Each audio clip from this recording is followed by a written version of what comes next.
The Edmonton Oilers lost 2 preseason games in a single night. Does that even matter?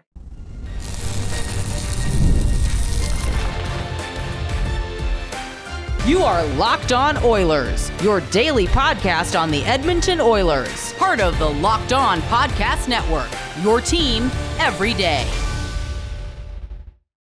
Hello, everyone, and welcome to this Tuesday edition of Locked On Oilers. I am your host, Nick Zararis. I want to thank everyone who's making Locked On Oilers their first listen of the day. Locked On Oilers, a part of the Locked On Podcast Network, your team every day. Today's episode is brought to you by FanDuel. Place your first $5 bet, and you'll get started with $200 in bonus bets guaranteed. Visit FanDuel.com to get started. So, today's episode, we are going to be tackling preseason hockey in the abstract. We're not going to hone in too much on the game so far because, as we all know, preseason games are not necessarily about wins and losses. They are more about the process that goes into each individual game, each individual player, some storyline, some depth chart battles. That's really what to focus on more so than the actual hockey itself. So our opening segment, we're going to start out talking about what a team like the Oilers needs to accomplish in the preseason based on their expectations. Our second segment, we're going to talk specifically about what we're looking for in individual games. And then our final segment, just be excited, man. This is the opening salvo of a 10-month odyssey if everything goes right. So we'll start with the obvious. We all know every team's expectations are different. We talked a little bit yesterday about why the Oilers' expectations are so high, but why they are adequately prepared and well situated to meet those expectations. It's okay to have expectations, that burden of expectation, that burden of greatness. That is not a bad thing. When people expect greatness from you, it pushes you to places you're not expecting. And in the world of sports, it's a little bit more direct than some of the pressures that we as civilians in the non-athletics world might face. But a professional athlete is uniquely equipped for that level of competitiveness in a way that the rest of us aren't. You know, some people say they're superheroes. That's their superpower, that competitiveness, that drive to be the best. And when you are a team like the Oilers, that is the betting favorite to win your division, to win your conference, to win the entire league, to win the Stanley Cup, you have a very specific set of goals for the preseason. That is very different from, say, what you might have going on in Montreal or Buffalo or New Jersey or on Long Island or in Tampa Bay or in Chicago. Every team has different players, which by definition gives them different goals for the preseason. Preseason for most teams is about finding who's going to fill in spots. The Oilers do have spots to fill in. I know we have more or less penciled in the 18 skaters who are going to dress on opening night, but there are spots up for grabs. We're going to talk about those in the second segment, but there are individual matchups and battles for spots that are worth paying attention to. But for the Oilers, priority number one, everybody gets through the preseason clean. And what do I mean by that? I mean, everyone gets through the preseason with no nicks, no lingering injuries, and nothing serious. The goal needs to be to play these games in bubble wrap. And you might say, well, Nick, that's going to lead to guys letting off the gas, not being as intense as they need to be, and that's going to create a trickle-down effect. I understand. And for the most part, I do agree with you. But I feel personally, when you are a team that is this good, this fragile, I should say, you are this good, but you don't really have a ton of depth to mitigate the loss of high-end players, especially on defense. You really need to have eyes in the back of your head, and you need to be looking at these games as just conditioning, as getting up to game speed. As we often talk about here on Locked On Oilers, there's a difference between being in shape, there's a difference between being in game shape, and there is a difference between being in regular season game shape. All of those things have a natural linear progression. That's why every player starts with preseason testing. Teams need to know where guys are at to understand the type of responsibilities and assignments they need during the course of preseason, whether it's on ice work or off ice work. Part of the natural progression of a training camp and preseason games is ramping up the intensity, is getting your body physically prepared and your mind prepared for the grind. And that's the thing I really want to hone in on here. We are in the opening weeks of what very well could be a 10-month season again. You have heard me do this over and over again over the course of this summer. It is September, mid-September, we'll say. So 2 weeks. October, November, December, January, that's 5. February, 6. March, 7. April, 8. May, 9. June, 10. We are talking about a 9.5 to 10-month proposition that is looming over the horizon for the Edmonton Oilers. And that starts here. You put together the foundation of what you are going to be in June now. And again, that might sound counterintuitive to what I just said before about not really worrying about exerting yourself too much. I mean, hell, the Oilers had Evan Bouchard play 28 minutes in a split squad game last night. So maybe the Oilers don't think it matters all that much. Maybe the Oilers are more concerned with getting their guys looks and opportunities more so than getting them ramped up physically. But every player is different. One other thing I want to hone in on here is when you are a team like the Oilers that is veteran laden, that the vast majority of your lineup is established NHL players, and there's maybe 2 or 3 lineup spots up for grabs the entire team, it creates a certain attitude in preseason. It creates a certain mentality that everyone knows why we're here. We know the goals of our preseason, and we are not going to overexert ourselves, and we are going to be prepared. That's the goal here. Start forming reasonably good habits that you can carry out throughout the entire season. It is a lot easier as a professional athlete, or frankly, just as a human being. This applies to you listening to this podcast right now with any of your habits.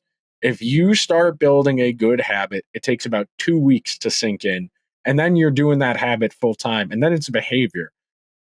Early stages, especially on some of these lines with guys who haven't played with each other before. When you're talking about Draisaitl, Skinner, and Arvidsson, you want those guys to get repetitions with each other so they get a feel for how they're going to play together. Maybe they don't gel well, and that tells us, well, maybe we need to put Skinner up with McDavid and Nuge down with Draisaitl, and that gives our lineup a little bit more of what we need. Maybe that's the combination of guys. Maybe we need Ryan Nugent-Hopkins centering the third line and Adam Henrique on Connor McDavid's wing. That is the key for me. For a veteran team like the Oilers, find out if your vision for how the lineup wants to work is going to work. And look, I don't really care about the wins and losses. I don't really care about the scores. Are you accomplishing your goals here? Are you finding chemistry? Are guys getting in shape? Are the players who need to audition for roster spots or specific roles in the lineup, like penalty kill or power play or fourth line face-off guy, are those roles being defined? Are the players who are auditioning for those roles being given ample opportunity? Whether or not Connor McDavid plays 20 minutes, it doesn't really matter other than the people who buy tickets to go to the games. And look, I personally, and this will be the last point of the first segment, I personally don't go to preseason games because I already spend enough money on hockey tickets. And especially if you're only getting a split squad against another team's split squad, you're going to pay $12 to $13 for a drink. You're going to pay $15 to $20 for food. I'll watch it at home on TV. I'll watch the highlights on YouTube. I'll get what I need without having to overspend. It is already expensive enough as a hobby. But look, for some people, they enjoy going to a preseason game because it's relatively inexpensive to get in. They like the light atmosphere that's a little bit more convivial and allows for conversation, the people you're hanging out with, as opposed to a regular season game where you're going to be a bit more locked in and a bit more intense on the hockey. So we are going to take the first break of our show here today on Locked On Oilers. And then when we come back, we're going to talk about individual roles and battles we are seeing so far in Oilers preseason and training camp. Coming up next on Locked On Oilers, where we've got your team covered every day.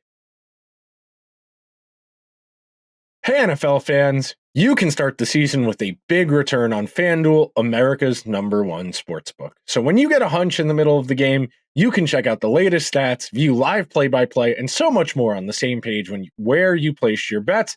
You'll get started with $200 in bonus bets guaranteed when you place your first $5 bet. If you're like me, you've been loving the NFL being back last night. Great game. Jaden Daniels showing up Joe Burrow.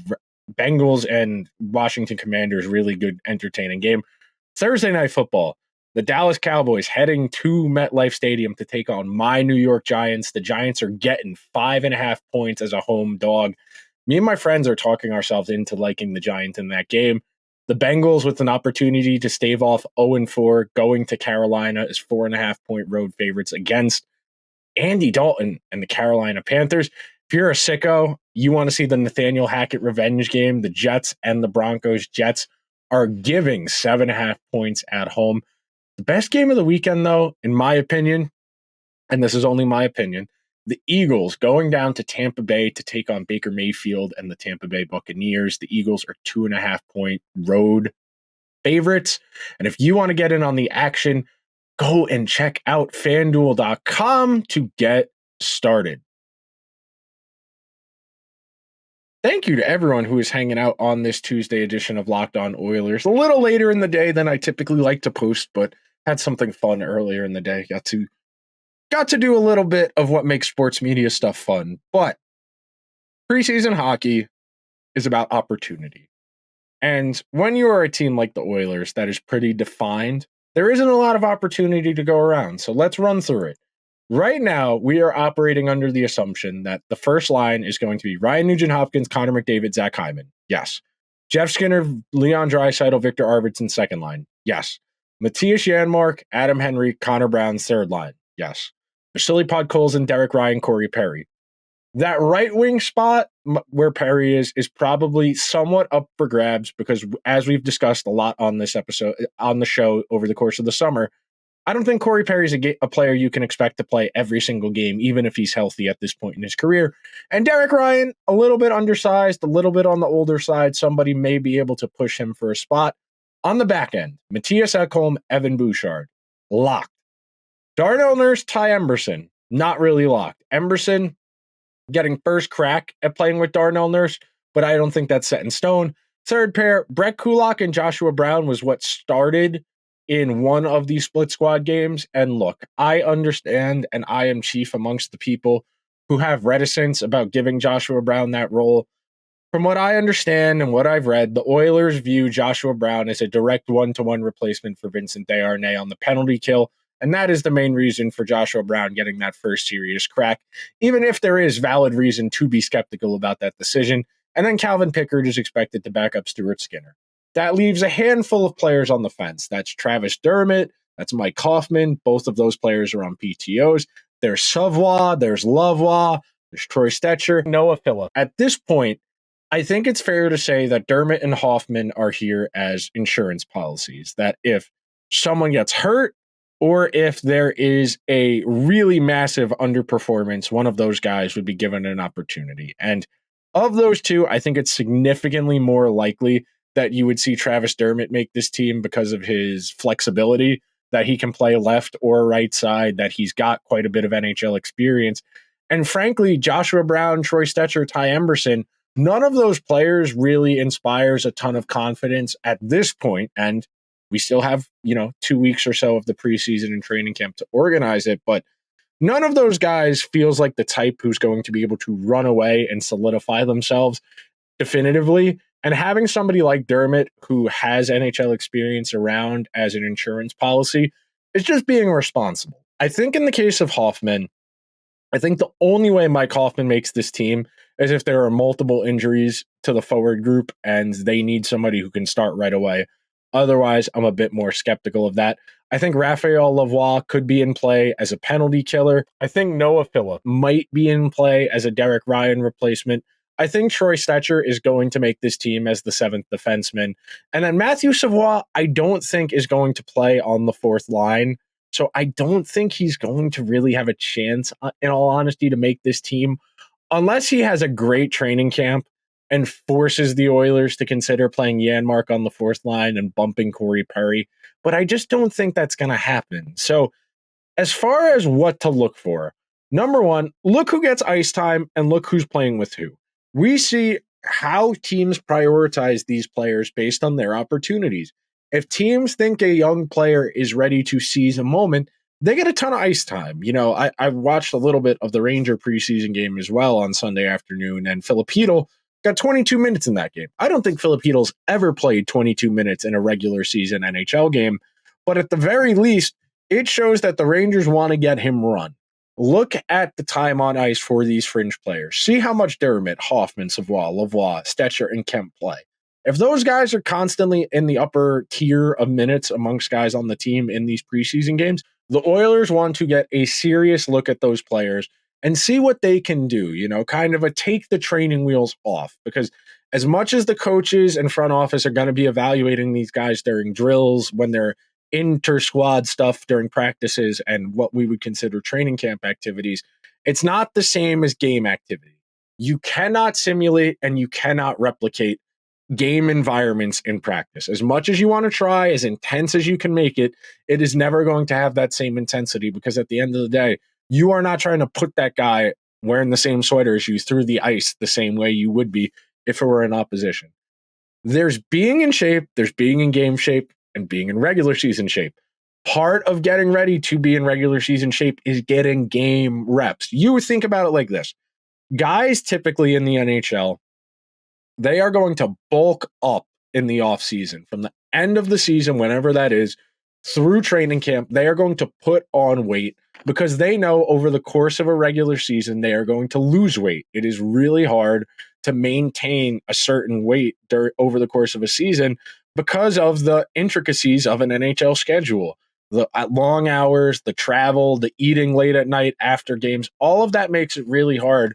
So part of that process is coming in a little bit bigger and leaning out over the course of a season. And now that's not to say guys are letting themselves go, but they're going to bulk. They're going to have 25 to 3,500 calories in a day, 35 to 45. Even some guys I know push 5,000 calories in a day because they're trying to get that extra mass, because they know over the course of a season, it's going to get burnt off. And of course, guys are working out in season to keep muscle mass, but it's different.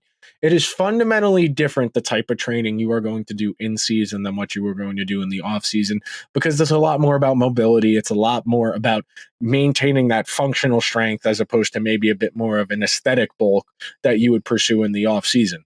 Now, one thing I did want to hit on, and I did mention this yesterday, when you have a long season the way the Oilers did, where it doesn't end until the third week of June, the off season isn't so much about being in the best shape you possibly can be in. That's part of it. It is about feeling ready to attack the season. You heard Connor McDavid talk about this, that part of the reason he felt he got off to a slow start last year was that he trained too hard in the offseason, that he wasn't physically as good as he could be, and that dinged him at the beginning of the season, and it took a little while for him to ramp up, and I do think you'll see the parallel between the Oilers' record and McDavid starting to feel better early last season. I think the most important component, and this, if you take nothing else away from today's show, finding the roles for new players matters a lot more than how the team does. Do Skinner, Arvidsson, and Draisaitl actually work, or is this an EA Sports NHL franchise type deal where we're putting our three best guys together and they're going to score a ton of points because in the simulation they all have high attributes and high overalls? I think it should work reasonably well, but this is a test run, a trial run before there are real stakes. Because if the synergy's not there, we can do Nudes there. We can do Connor Brown there. We can try a bunch of different things out. And that's what the preseason is for. Getting as much information as you possibly can to understand as much as you can about your team. That is of responsibilities as a decision maker in professional sports. There is nothing more important than your access to information. You need to watch as much as you can. You need to digest as much as you can. You need to talk to other people, and you need to develop a well-rounded and thorough opinion about a player, a line, a team. If you are allowing only your opinion to dictate how you feel about something, you are not doing as good a job as you possibly can, because everyone has blind spots in their evaluations. When you watch tape, when you crunch the numbers, it all comes together to form a detailed statistical profile and a more well-rounded and thorough evaluation of a player than you might be able to get from just one of those departments. So when we're talking about this team, you heard me mention the key players before. Dermott, Hoffman, Savoie, Lavoie, Stetcher, and Kemp. Those are the guys to keep an eye on. We're going to take one more quick break, and then we're going to come back and talk about why, even though the stakes aren't high right now, you should be excited. Coming up next on this edition of Locked On Oilers. Today's episode is also brought to you by our friends at Indeed. We're driven by the search for better, but when it comes to hiring, the best way to search for candidates isn't to search at all. Don't search. Match with Indeed. If you need to hire, you need Indeed. Indeed is your matching and hiring platform with over 350 million global monthly visitors, according to Indeed data, and a matching engine that helps you find quality candidates fast. Ditch the busy work. Use Indeed for scheduling, screening, and messaging so you can connect with candidates faster. And Indeed doesn't just help you hire faster. 93% of employers agree Indeed delivers the highest quality matches compared to other job sites, according to a recent Indeed survey. The thing I like about Indeed the most is that it leverages over 140 million qualifications and preferences every day, which means Indeed's matching engine is constantly learning from your preferences. So the more you use Indeed, the better it gets. Join more than 3.5 million businesses worldwide that use Indeed to hire great talent fast. Listeners of this show will get a $75 sponsored job credit to get your jobs more visibility at Indeed.com/lockedon. Just go to Indeed.com/lockedon right now and support our show by saying you heard about Indeed on this podcast. Indeed.com/lockedon. Terms and conditions apply. Need to hire? You need Indeed. Today's show is also brought to you by PrizePicks. PrizePicks is America's #1 daily fantasy sports app with over 5 million active members. PrizePicks is the easiest, most exciting way to play daily fantasy sports. All you do is pick more or less on 2 to 6 player stat projections and watch the winnings roll in. You can win up to 100 times your money on PrizePicks with as little as 4 correct picks.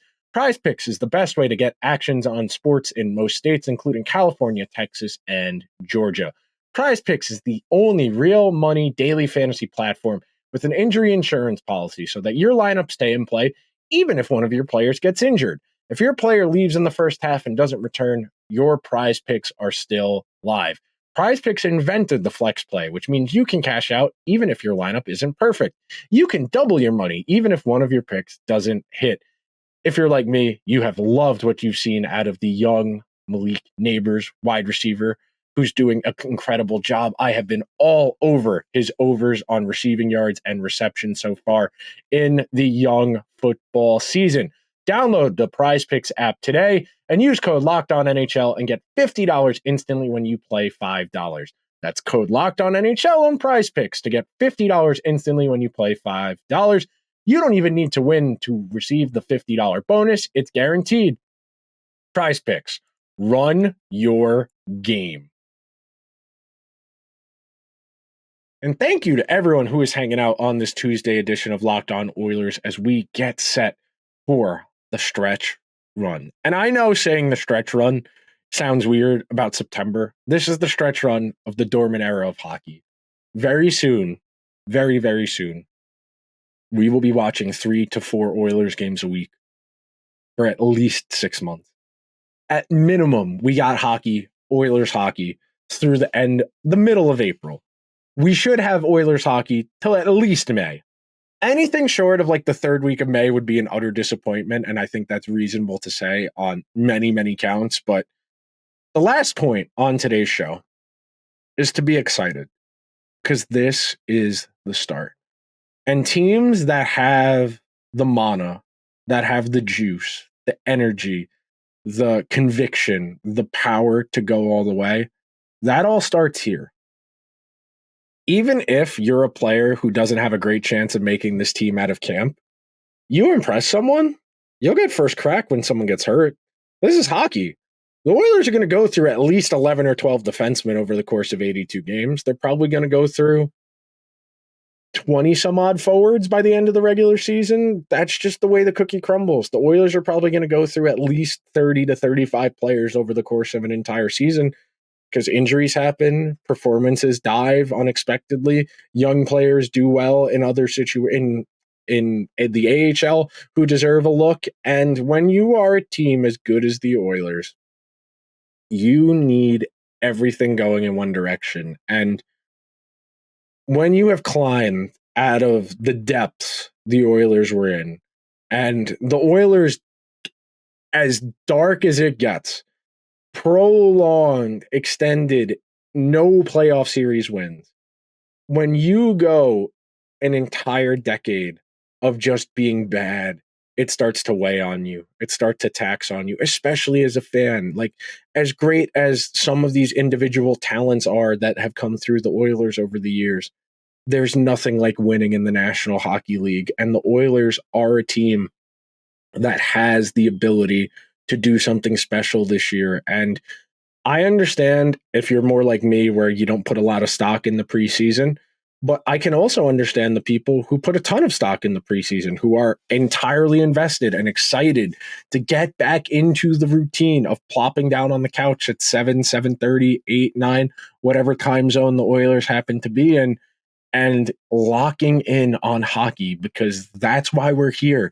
That's why I do this podcast. That's why you're listening to this show, because you care and you are the life's blood of the team and of the sport. Without the fans, there is no hockey. If you are the type who can get fired up for a preseason hockey game, I love that for you. I love the fact that people are arguing over who should be on the second penalty kill, that people are arguing, well, I don't care if Josh Brown is here to play penalty kill. Troy Stetcher's better than him overall. Troy Stetcher can learn how to penalty kill. God bless you. I love the fact you're arguing over this 3 days into the preseason. That's what makes hockey hockey. If you are here to argue the third day of training camp, the first week, the second week, you are what makes hockey the best. You will not find this level of commitment in other walks of life. Hockey brings out a certain beast within all of us that is lurking, that is simmering underneath, that is waiting to be tapped into, that wants nothing more than to see their team lift the most beautiful trophy in all of sports. That journey starts now. If you are excited for preseason games, I love that for you. I am tuning in. I am watching highlights. I am reading write-ups. I am checking in on the analysis of people who are more locked in, because I am not quite at the point where I'm ready yet. Once they cut down the rosters and the split squad stuff ends, then I will start to take an honest look at these preseason lineups. But when it's half AHL guys and half NHL guys, it's hard to get real takeaways. And that's really the last parting thought I want to leave you with. Watch the games for feeling. Do the passes, are they crisp? Are they going where they need to go? Are people in the right position? Are the Oilers playing what looks like Oilers hockey? Is it clunky? Is it slow? Is it a lot of broken up passes? Is it passes to no one? That is the type of play you can hone in on during the course of a preseason game. But that will just about do it for today's edition of Locked On Oilers. So if you could be so kind to help ramp up for the start of the regular season, please subscribe to the show wherever you get your podcasts. If you're listening on Apple or Spotify, please give the show a 5-star review. If you're watching over on YouTube, we are getting closer to 1,600. I said my goal by the end of this upcoming regular season is at least 2,000. If we can get to 2,000 by January, our goal is going to be 2,500 by the end of the season, because the Oilers are going to be playing into June again. Fingers crossed. Leave me a comment. Are you watching preseason hockey? Do you care about preseason hockey? Let me know in the comments below. I will talk to you guys tomorrow. Until then, let's go Oilers.